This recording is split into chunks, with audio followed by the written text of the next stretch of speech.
you. Check it out, Google, and find them so that you don't suffer and die alone. If you need help, ask for help, reach out. Don't be Superman, don't be Superwoman. If it's getting too much, speak with your family.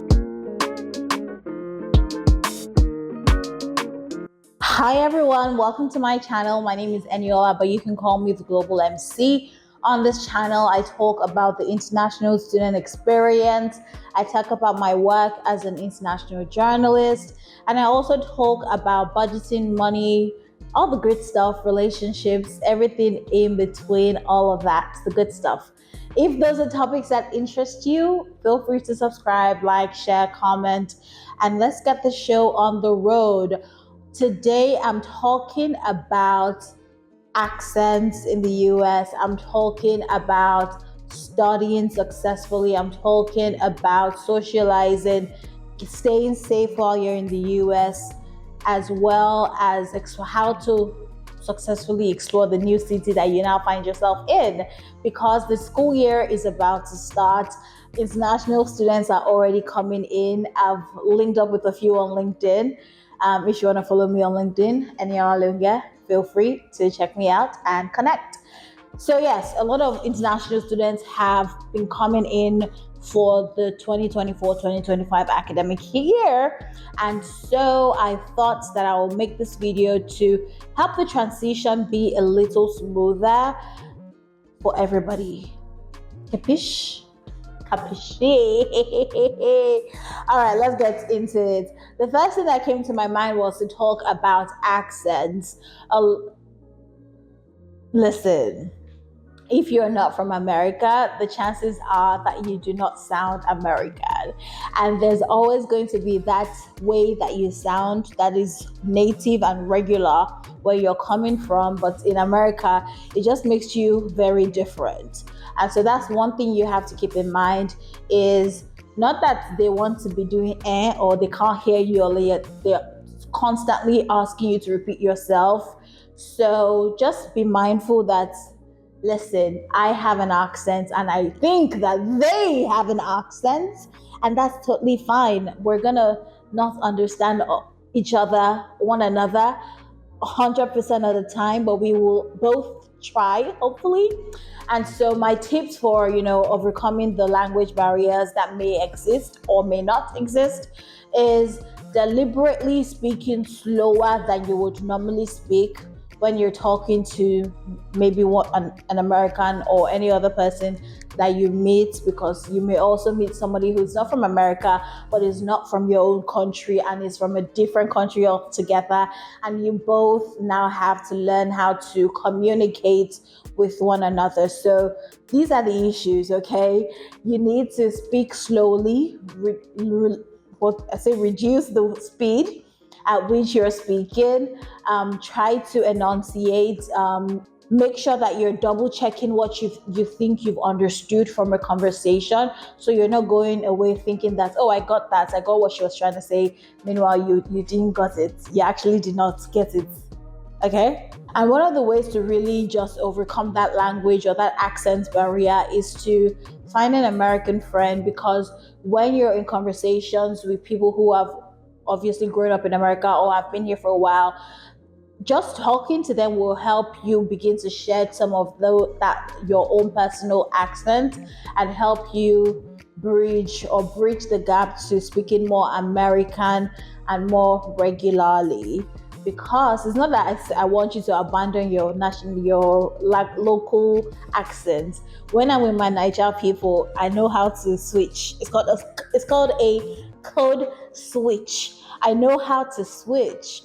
But when I'm talking on YouTube, for instance, it's going to be an American accent because that's what I've picked up. But that's also how I've always spoken. That's a sidebar. But speaking with friends who have lived here for a while will also help you learn more about how to speak in an American way. And don't be shy to make mistakes. Make all the mistakes that you want to make or you need to make, because they're only going to help you get better when you move forward in life. Okay? All right, so on to studying, because we're really here to study, One of my best tips for studying and making good grades in America, it's not so hard. Just follow the rubric. In my school, we use Canvas. That's the learning app or the learning system that we used at my school. You may use another one, but the one we used was called Canvas.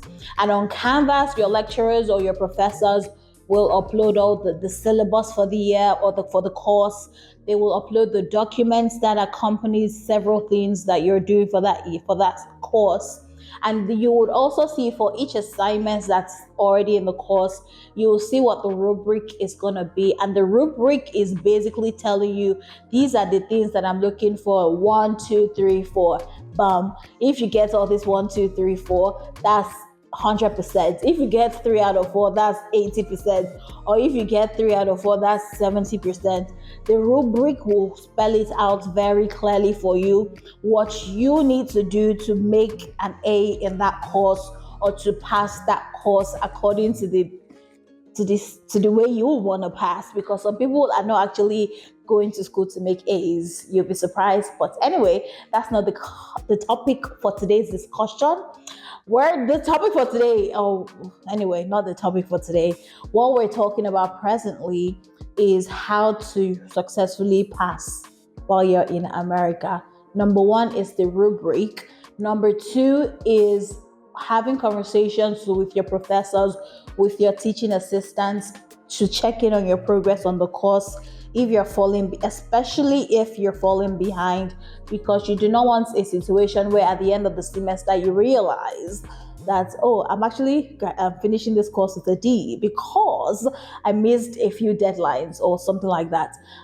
A tip for deadlines is setting your own personal alarm on your phone. If you have an assignment deadline for, let's say, mid-November, I know we're still in August, but put that alarm on your phone for the 1st of November. So your mind, you may forget, but your phone will remind you when it's close to the date, and so you can begin to work on it.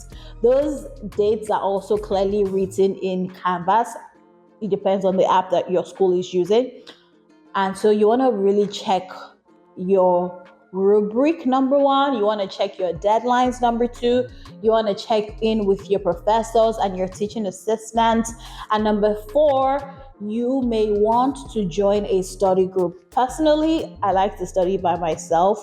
But if you're the kind of person that, does well in community and groups, then you may want to check out a study group if that's something that you'd be interested in. And of course, we're not only in America to read the books, we're also here to socialize. So my top tips for socializing is going to orientation events. That first week of orientation of school, go to all of the events, get all of the free t-shirts, get all of the free merch, meet as many people as you can. People are so friendly in that week. I mean, they may be friendly otherwise, but in that week in particular, they are so friendly. They're so open to conversation. They're so welcoming also. So you want to take full advantage of orientation week if you already have not. If you have not, you can wait till next semester and do it over. But if you have not, then you can make sure that you're checking out for what the events are, what the lineup is, and where you need to be to meet all the people you need to meet. Something else that I'd recommend is joining a club or joining an activity or an organization that has an activity that aligns with an interest or something that you're interested in. There's several groups, there's several organizations, there's several bodies on campuses across the US, and I'm sure that if there's not one for you, you have the liberty to create something that you want to join. I mean, there may be rules and regulations concerning or parameters that you have to meet, but it's a free country, truly, really and truly. You can start something if all the ones that they have, you're like, what is this nonsense and rubbish? Start your own, okay? But join a group and collaborate, mix well with people, be open, be welcoming. Something else that really helped me was actually, I was a grad student, and interacting with undergrads was fantastic for me. I loved being a part of them. And I joined an undergrad club. It wasn't an undergrad club, it was TSTV, and it was for TV.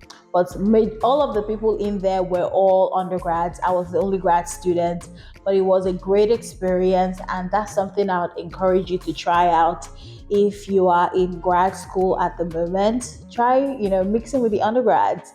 And so I'm still in touch with a few of them, and they're really fantastic people. Number 4, you want to make sure that you are exploring the new city that you're in as much as possible. I know that you may be very studious, so you may not want to go out and explore, but exploring is part of the student experience. If you're in America, you might as well be in America. So definitely make plans to explore the city you're coming to or you're already in. My school, we had the International Student Services Office. They had a blog where they did a good job of posting what's happening where and where you can visit, where you can go. They also did a good job of organizing events that they would take us to as well. So that was good. If your school has something like that, absolutely encourage you to take advantage of that as well. You can also do a quick Google search to see the things that you may be interested in. If it's movies, if it's restaurants, bars, if it's just comedy, there's all sort of things, plays, museums, all sort of things to check out in whatever city you find yourself in. So a quick Google search will be a good one for you to do as well. Another thing is, for your exploration in my city, to use the public transport was free if you were a student. I don't know what it may be in your city, so you have to check with your school about that. So public transport is the cheapest way to get around your own city, but it's also a time wasting endeavor. So you want to really plan for when you can go, and if you have the amount of time that you need to adequately make use of the trip, because you don't want to waste your time. We're not here to waste time, okay? So you want to plan accordingly and make sure that you have enough time to do all the things that you need to do. What else? If you do not have a car, if you're looking to explore, just talk to somebody and tell them that you're looking to explore, and they may be nice enough to say they will take you around and show you around. That would be great. If you can have that, do that instead of taking public transport. If you're going in a group on public transport, that's fine. But if you're just by yourself on public transport, oh Lord. Anyway, those are my socializing tips. What else? And then the final thing that I want to talk about is safety. You need to make sure that you are very aware of your surroundings. I know they've sold America as the land of dreams and all sunny, very hunky-dory, but things are happening in this country. So you want to be aware of the happenings in your immediate environment, okay? You want to be very aware, not paranoid, but just aware, alert, and have emergency numbers for your campus emergency, for your campus police department, for your city's police department as well. You want to just always let somebody know where you are. Don't be shy or don't be very secretive. Let a trusted person always know where you are going or where you are coming from. I know in my school, if you're studying till late in the night, they have a complimentary service where you can get a free Uber or Lyft ride for free. So that was pretty nice, and I used that once or twice. Very, very good. So check if your school has that as well. And then, just as a note of warning still on safety, not everyone you meet online is acting in good faith. So before you actually take that online meeting offline, make sure and verify that they are who they say they are. Do a video call first. Do a video call online before taking it offline, if just to make sure that everything is good, and meet during the day if you're meeting for the first time, so that we will avoid stories that touch. Those are all my tips. I hope you have a great school year. One final note is school is hard. Like, it's really hard. So take advantage of your school's mental health services. I know a lot of schools do this, especially with just all of the things that are happening in the world.